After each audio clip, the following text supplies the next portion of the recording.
Before you started your hot sauce company, what were your go-to hot sauces? If you had a list, what were your go-to hot sauces? So if I'm in a restaurant and you ask for hot sauce, they do the list, right?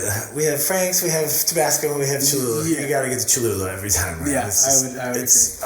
It's a superior sauce.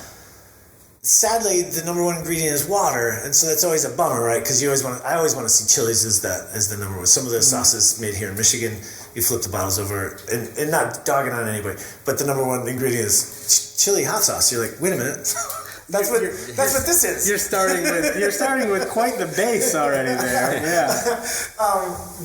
It's just kind of wild. So it's a bummer, but it's so good, right? Cholula is so good. Some of that industrial stuff, like. On the scale that they're doing it, it's just hard to mess up at some point too, right? Like, so the consistency of that stuff is pretty awesome.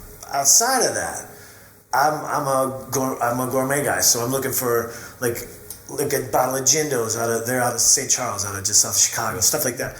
Hellfire in Detroit's pretty good stuff. They've got a bourbon sauce that's pretty cool. But other than that, yeah, I think Cholula was probably my go-to from a big main offer if I'm in a restaurant and have to pick one of those. Right.